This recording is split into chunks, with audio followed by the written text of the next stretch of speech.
Mesdames et messieurs, bonjour à toutes et à tous. Bienvenue sur un nouvel épisode. Nous allons démarrer un nouveau message. Ce sera la deuxième partie de notre message, la doctrine du Saint-Esprit. La doctrine du Saint-Esprit, deuxième partie, toujours avec l'apôtre Michael Orobo. Il faut souligner rapidement au passage que nous avons développé dans la première partie ce que c'est que le Saint-Esprit et nous avons souligné qu'il fallait savoir que le Saint-Esprit est une personnalité. Le Saint-Esprit n'est pas juste une sensation ou un mouvement ou un vent ou une expérience, mais le Saint-Esprit est une personnalité à reconnaître et à travailler avec. Nous avons essayé de découvrir un peu quels sont les critères, d'accord, qui démontrent que le Saint-Esprit est une personnalité.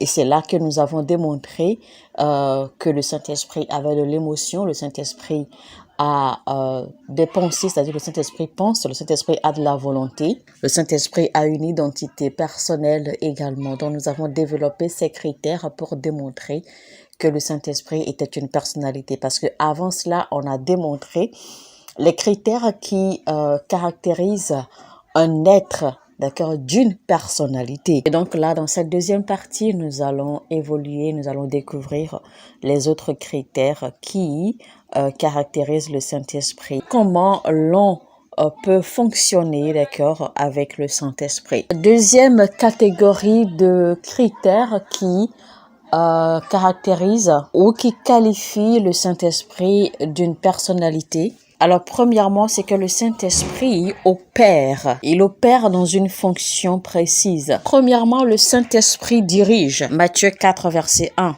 La Bible dit que le Saint-Esprit, l'Esprit dans le désert pour être tenté par le diable. Deuxièmement, le Saint-Esprit enseigne. Le Saint-Esprit éduque. Jean 14, verset 26, par exemple. Mais le Consolateur, l'Esprit Saint, que le Père enverra en mon nom, vous enseignera toutes choses et vous rappellera tout ce que je vous ai dit. L'onction du Saint-Esprit peut vous enseigner toutes choses. Troisièmement, le Saint-Esprit parle. Le Saint-Esprit communique. Le Saint-Esprit parle, acte 13, 2. Mettez-moi à part Barnabas et Saul pour l'œuvre à laquelle je les ai appelés. Quatrièmement, le Saint-Esprit travaille. C'est-à-dire que le Saint-Esprit œuvre. On va lire 1 Corinthiens 2, 11. Lequel des hommes, en effet, connaît les choses de l'homme, si ce n'est l'Esprit de l'homme qui est en lui? De même, personne ne connaît les choses de Dieu, si ce n'est l'Esprit de Dieu. Ce verset nous démontre que le Saint-Esprit œuvre. Le Saint-Esprit travaille. Et il y a bien d'autres versets, d'accord, qui soutiennent cette théorie. Si on lit par exemple le verset 10 qui dit « Dieu nous les a révélés par l'Esprit, car l'Esprit sonde tout, même les profondeurs de Dieu. » Vous voyez? Donc, le Saint-Esprit travaille. Le Saint-Esprit œuvre parce que c'est en travaillant, parce que le Saint-Esprit cherche les révélations, le Saint-Esprit cherche. Et c'est en cherchant que le Saint-Esprit connaît les profondeurs de Dieu. Les profondeurs de Dieu, ce sont les pensées profondes de Dieu. Le Saint-Esprit connaît les plans de Dieu. Et ceci parce qu'il cherche, et c'est pour cela qu'il est en mesure de nous enseigner toutes choses, de nous révéler toutes choses. Cinquième position, le Saint-Esprit témoigne. Le Saint-Esprit est un témoin. Jean 15, 26. Quand sera venu le Consolateur que je vous enverrai de la part du Père, l'Esprit de vérité qui vient du Père, il rendra témoignage de moi. Et vous savez que seule une personne peut témoigner. Une chose ne peut pas témoigner. Donc, seule une personnalité ou une personne peut témoigner de quelque chose. Bon, j'essaie de vous donner en fait les différents points qui prouvent que le Saint-Esprit est une personne ou une personnalité. Ensuite, le Saint-Esprit convainc. D'accord? C'est le Saint-Esprit qui convainc de la notoriété ou de l'authenticité de la parole de Dieu. C'est le Saint-Esprit qui convainc les âmes du contenu de la révélation cachée derrière la parole. Nous allons lire Jean 16, verset 8. « Et quand il sera venu, il convaincra le monde en ce qui concerne le péché, la justice et le jugement. Seul le Saint-Esprit sait quoi dire et comment convaincre le cœur de l'homme. Donc, troisièmement, le Saint-Esprit loue et le Saint-Esprit intercède. Lisons Romains 8, verset 26 qui dit « De même aussi l'Esprit nous aide dans notre faiblesse, car nous ne savons pas ce qu'il nous convient de demander dans nos prières. Mais l'Esprit lui-même intercède par des soupirs inexprimables. » Donc, si le Saint-Esprit fait toutes ces actions, c'est parce qu'il faut être une personne pour faire toutes ces actions. Un vent ne pourra pas faire tout cela. Un soupir ou une expression ou une sensation ne pourra pas faire tout cela. Donc, il faut être une personne pour avoir toutes ces capacités d'agir. Donc, voilà les raisons pour lesquelles nous disons, nous soutenons que le Saint-Esprit est une personne. Et le Saint-Esprit est une personne parce que, rappelez-vous, le Saint-Esprit fait partie de la Trinité. Le Saint-Esprit est la troisième personnalité dans la Trinité divine. Le Père est une personnalité. Le Fils est une personnalité, le Saint-Esprit est une personnalité. Et le Saint-Esprit a son identité personnelle différente, d'accord, de par ses manifestations, de par ses actions. Mais cela ne le rend pas différent, d'accord, en matière de divinité du Père et du Fils, puisque les trois font un. Mais les trois diffèrent seulement en manifestation. Alors, la troisième dimension qui démontre que le Saint-Esprit est une personne, c'est qu'on adresse le Saint-Esprit en utilisant des pronoms indicatifs ou des pronoms personnels. Vous savez, la Bible indique le Saint-Esprit en le nommant lui ou bien il. Donc, le Saint-Esprit, la Bible indique le Saint-Esprit avec le pronom il. Vous savez qu'on n'indique pas une chose en utilisant il. Donc, on indique une personne en utilisant il, en utilisant des pronoms personnels. Donc là, les trois dimensions qui démontrent que le Saint-Esprit est une personne. La raison pour laquelle votre marche, votre relation avec Dieu ne grandit pas vraiment, eh bien, c'est parce que vous ignorez, d'accord, cette réalité du Saint-Esprit.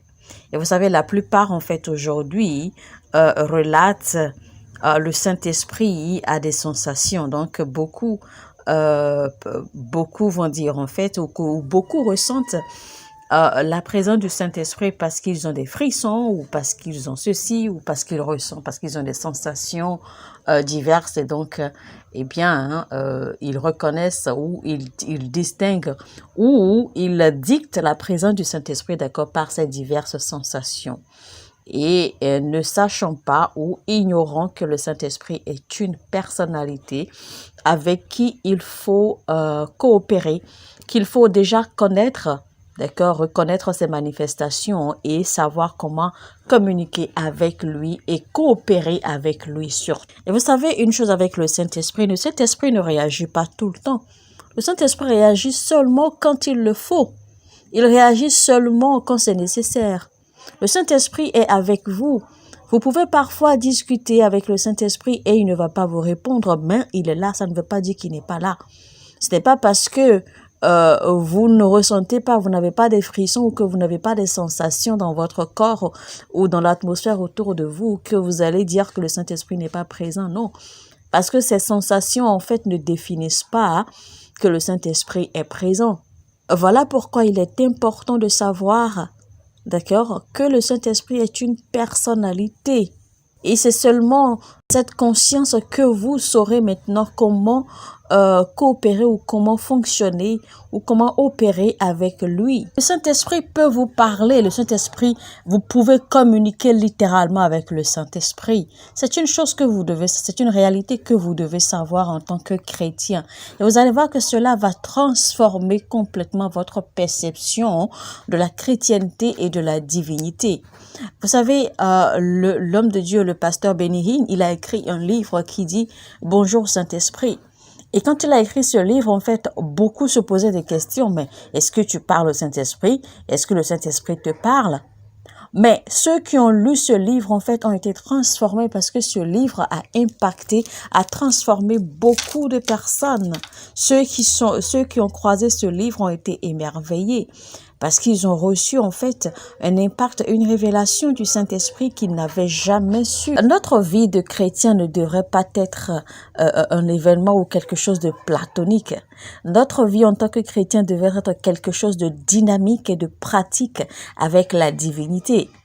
Quand vous voyez des chrétiens qui marquent le monde, d'accord, qui font des choses merveilleuses, eh bien, ne pensez pas que ce sont des gens qui ont plusieurs têtes, ils n'ont pas plusieurs têtes, ils n'ont pas plusieurs intelligences. Mais cela dépend, d'accord, de la profondeur de la relation qu'ils ont eu à développer avec le Saint-Esprit. Le Saint-Esprit va vous parler, va vous souffler des choses. Le Saint-Esprit va vous montrer des choses. Le Saint-Esprit peut même vous toucher. Cela dépend de la relation que vous avez développée avec lui et de la profondeur de la relation que vous avez développée avec lui. C'est seulement ça qui va ouvrir le portail pour vous permettre de le ressentir, d'accord, littéralement comme il le faut normalement. Le Saint-Esprit connaît toutes choses. Il maîtrise les profondeurs des pensées, des désirs, des plans du cœur de l'Éternel. Le Saint-Esprit connaît la profondeur, d'accord, des réalités spirituelles. Donc, si vous êtes ami au Saint-Esprit, le Saint-Esprit va vous communiquer les choses. Le Saint-Esprit va vous montrer les choses. Le Saint-Esprit vous dira quoi faire et quoi ne pas faire au moment où il le faut.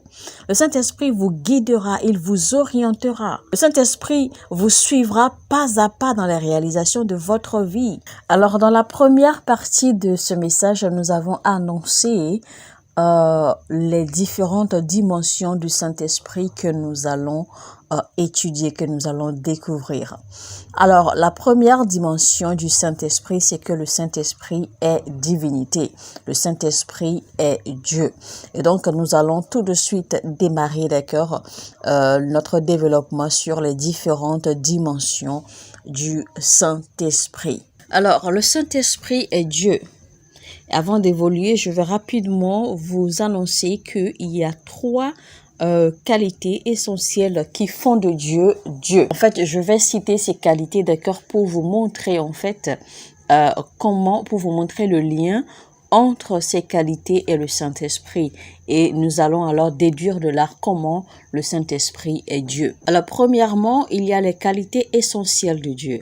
Deuxièmement, il y a les qualités morales. Troisièmement, il y a les offices de Dieu. Alors, quand on prend ces qualités essentielles, premièrement, il y a le critère de l'éternité. Dieu est éternel. Deuxième critère, Dieu ne change pas, il existe par lui-même.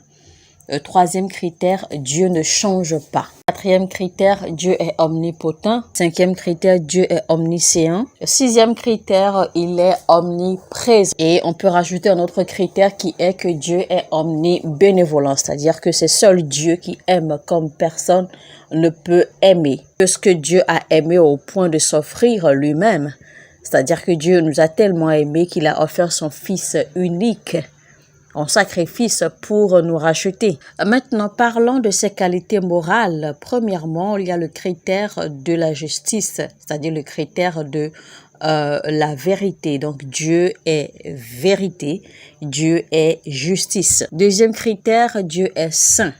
Troisième critère, Dieu est amour. Quatrième critère, Dieu est fidèle. Ce sont donc là ces qualités morales. Maintenant, on va parler de ses offices, c'est-à-dire les offices de Dieu. Premier critère, c'est que Dieu est créateur. Deuxième critère, c'est lui qui donne vie. Donc, ce sont là les offices de Dieu. Et donc, seul Dieu occupe ces offices. Il n'y a pas d'être sur la terre et même à l'éternité qui occupe ou qui soit en mesure d'occuper ces offices. Seul Dieu est créateur. Il n'y a pas d'être sur la terre, même après la terre, même à l'éternité, qui soit créateur.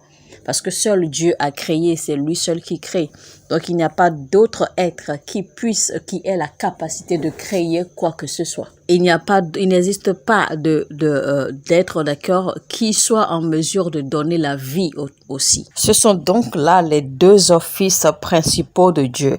Maintenant, quand vous étudiez bien le Saint-Esprit, vous allez voir que le Saint-Esprit possède toutes les qualités essentielles de Dieu et toutes les qualités morales de Dieu. Et le Saint-Esprit fonctionne également dans les offices de Dieu. Voilà pourquoi le Saint-Esprit n'est pas seulement, il n'est pas simplement divin, mais il est Dieu. Il est Dieu et il peut être adoré. En fait, on devrait l'adorer. Alors, première qualité qui parle de l'éternité. Donc, le Saint-Esprit est éternel. On va lire Hébreux verset 9. On va lire Hébreux chapitre 9, verset 14. Combien plus le sang de Christ, qui par un esprit éternel s'est offert lui-même sans tache à Dieu, purifiera-t-il votre conscience des œuvres mortes afin que vous serviez le Dieu vivant. Une autre qualité du Saint-Esprit et de Dieu qu'on va voir, c'est son omnipotence. Alors, le Saint-Esprit, il est omnipotent. Ça veut dire que le Saint-Esprit peut accomplir tout ce qui est impossible ou tout ce qui semble impossible. Prenons par exemple le mystère derrière la naissance de Christ, le mystère derrière. Considérons l'histoire derrière le mystère de la conception de la Vierge Marie, d'accord, qui a donné naissance au Christ. Eh bien, voilà des événements qui sont quasi impossibles.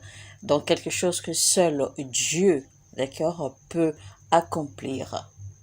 Et vous allez voir dans Luc 1, 35, il est écrit, l'ange répondit, le Saint-Esprit viendra sur toi et la puissance du Très-Haut te couvrira de son ombre. C'est pourquoi le saint enfant qui naîtra de toi sera appelé fils de Dieu. Vous voyez donc cette possibilité, puisque Dieu ne peut pas descendre lui-même pour accomplir cette œuvre, eh bien, il a fallu que ce soit le Saint-Esprit qui fasse que cela soit possible. Voyez-vous? Donc, le Saint-Esprit est aussi omnipotent comme Dieu est omnipotent. Donc, à travers le Saint-Esprit, tout ce qui est impossible ou paraît impossible, eh bien, est rendu possible. À travers le Saint-Esprit, eh bien, la création est faite. OK? Voir en fait comment la Bible appelle le Saint-Esprit. La Bible l'a encore désigné la puissance du Très-Haut. Troisième qualité dont on va discuter, eh bien, c'est que le Saint-Esprit est omniscient. Rappelez-vous, dans l'étude des critères qui définissent le Saint-Esprit en tant que personne, eh bien, on a vu que le Saint-Esprit connaît toutes choses. Le Saint-Esprit connaît la profondeur de Dieu. Et le Saint-Esprit nous enseigne toutes choses. Donc déjà dans Jean 14, 26, nous avons vu que le Saint-Esprit nous enseigne toutes choses. Maintenant, Jean 16, 12, 13 dit, « J'ai encore beaucoup de choses à vous dire, mais vous ne pouvez pas les porter maintenant. Quand le Consolateur sera venu, l'Esprit de vérité, il vous conduira dans toute la vérité, car il ne parlera pas de lui-même. Mais il dira tout ce qu'il aura entendu et il vous annoncera les choses à venir. » Vous voyez donc que le Saint-Esprit connaît toutes choses. Le Saint-Esprit connaît toutes choses. Il connaît le commencement et la fin de toutes choses. Vous voyez qu'il est écrit clairement que le Saint-Esprit va nous annoncer les choses à venir. Donc non seulement le Saint-Esprit nous révélera les choses du passé, il nous enseignera les choses du présent et il nous révélera les choses à venir. Donc le Saint-Esprit est omniscient. Il est omniscient, tout comme Dieu est omniscient. Alors, mesdames et messieurs, on va s'en arrêter là pour aujourd'hui. C'était donc la deuxième partie de notre message, la doctrine du Saint-Esprit, avec l'apôtre Michael Oropo. Alors, si vous avez aimé ce message, likez, cliquez sur le bouton j'aime et partagez au maximum autant que vous pouvez, partout où vous pouvez. Partager. Cela permettra également à YouTube de recommander, d'accord, les messages de cette chaîne. Et aussi, eh bien, si vous n'êtes pas encore abonné, abonnez-vous maintenant. Activez la cloche de notification afin de ne rater aucun de nos messages, surtout les messages qui viennent en série. Ne les ratez pas, parce que si vous ratez un, eh bien, vous risquez de ne pas vraiment suivre la logique du message et vous risquez de ne pas comprendre, d'accord, les révélations, les leçons qui sont cachées, et évidemment, vous risquez de ne pas vraiment jouir ou recevoir les avantages, d'accord, la grâce et l'esprit que les messages diffusent. Alors sur ce, je vous dis que Dieu vous bénisse. Shalom, shalom chez vous. À très très bientôt. Mon heure a sonné et votre heure a sonné.